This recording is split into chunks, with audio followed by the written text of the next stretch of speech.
What's going on, Staten Island? It's Todd Bavona reporting for the Staten Island Events, and this is another edition of Together SI Business Spotlight. Today, our conversation takes us to St. Joseph by the Sea High School on Highland Boulevard in Huguenot, and joining us is Father Riley, the principal of St. Joseph by the Sea. Good Father, to be with you. how are you? Excellent. Good, good. All right, let's get real. Give us a brief history of St. Joseph by the Sea. Like, how long has the school been around, and what's the overall general mission statement for St. St. Joseph by Joe the Sea? started in 1963, and our mission is, we actually have a mission statement. We are Catholic. The gospel is the foundation and purpose of all that we do. And so the school is a Catholic school. It's designed to promote the Catholic faith among our students and to create an atmosphere that educates. I'm a firm believer in that atmosphere educates. The atmosphere, both the physical atmosphere, the spiritual atmosphere, the moral atmosphere in the school is what educates and forms young people in the image of Jesus Christ. So what was it like when things closed down? How did you feel for your students specifically? I felt terrible for them because, I mean, this room that you're sitting in here, this room would normally be packed with kids right now after school. And so to sit in this room and to not see the kids in it is disturbing because they belong here. They're happy here. They're with their friends. This particular space that we're in right now is an after-school lounge for the students. So when they're involved in sports after school, or they're involved in activities, the show rehearses after school, all of these things are happening. Teams that are not in season are training upstairs in the fitness center. And this is a gathering spot for the kids. So they're with their friends here and they enjoy that time. Human beings are social creatures. And this is a place for them to socialize. Right. So it's sad that the kids are not enjoying that. It's disturbing. They need to be in school, they need to be with each other, and they need to be active and to develop. Specifically the seniors, right? I mean, everybody, sure. I mean, this was tough for the seniors to lose out on some of those memories, right? Those senior memories. But exactly, you were able to conduct an in-person, outside, socially distant graduation. Talk a little bit about that, Father. Well, it was very important to me that these kids get recognized for their accomplishments. They worked hard during their time here. They were super successful, and why not recognize them for that? And I don't want to do a virtual I mean, could you imagine standing on your front stoop with a graduation gown on, watching your iPhone? I just didn't think that was the way to go. And so I was committed to making sure that we got this done in whatever way was possible. And right before our graduation date, the date we planned was June 27th. The state allowed in-person graduations up to 150 people. So we got partners in sound. They came in and did the whole production for us. They put a stage up, beautiful stage. They did excellent sound so that everybody could hear everything. And they live streamed it for us so that the families at home could watch it while their kids graduated. The only downside was we had to do two. The only downside was we had to do two to meet that number of 150. So they didn't all get to graduate together.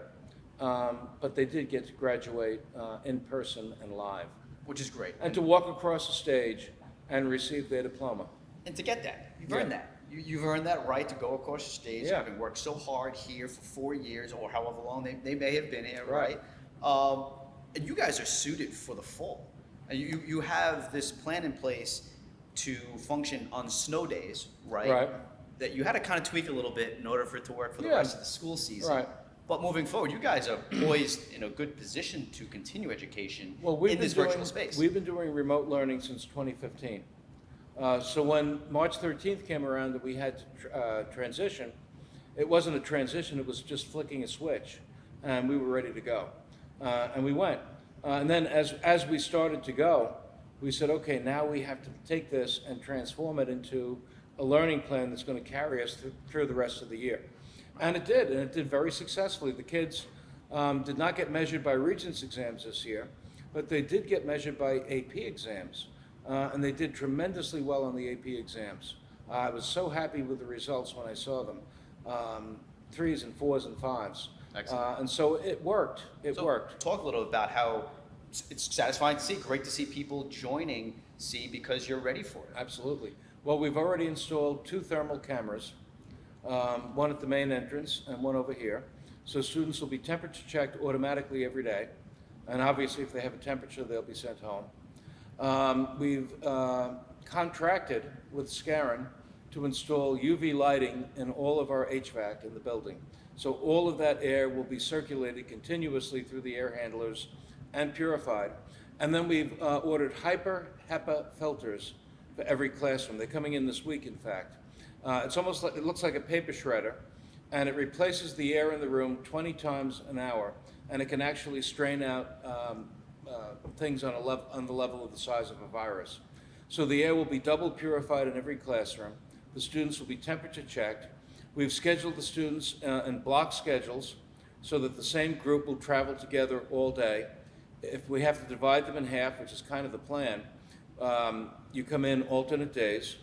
So we do a 6-day cycle, it'll be A, C, and E, B, D, and F.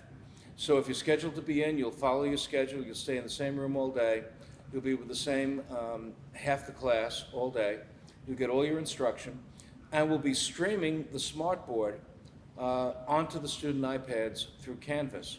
So the students who are home will actually follow their schedule from home. They'll get live learning, they'll hear the teacher, they'll see the smartboard, they'll hear their classmates, and they'll be able to interact. And if you want to stay home all the time, because there's some condition in your family, stay home all the time and just watch the live stream. If you want to come in every day, the gym is going to be set up with desks 6 feet apart so that the students who want to come in through the second entrance. That's where we got the second thermal camera. And they can sit in a desk and they can do the live stream on their iPad with headphones from the desk. It's been a heck of a 4 months, 5 months now. All right. 6 months. I'm losing track. It's March 72nd at this point to me. Just a silver lining, something good that has come out of all this. Good to see the seniors graduate. You had some great scholarship numbers and seeing everyone that's come together at this time, right? I mean, really to see everyone wanting to learn together and figure this out together, right, Father? Well, we got over $68 million in scholarship money, which I think is pretty good because the students are not here to report it. So we got just what we were able to get from email. So there's probably a lot more than we actually have reported, but still, 68 million is a great number. Big number. 23% of the class of 2020 earned a full year of college while they were in high school. They can go to college for 3 years and graduate with a 4-year degree. 63% of them earned a full semester, and 86% of them are graduating with some college credit. So our kids are going to college with a head start, and I'm pretty happy about that. And I congratulate them because they did a great job. Father, thanks so much for the time. Thank you. Really appreciate All the it. best. My name is Todd Bavona, reporting for the Staten Island Advance. Thanks so much for tuning in. Once again, thanks to Father Riley and Anthony Rappuccino for having us here at St. Joseph by the Sea High School in Huguenot. That'll do us for this edition of Together SI Business Spotlight. We'll see you next time.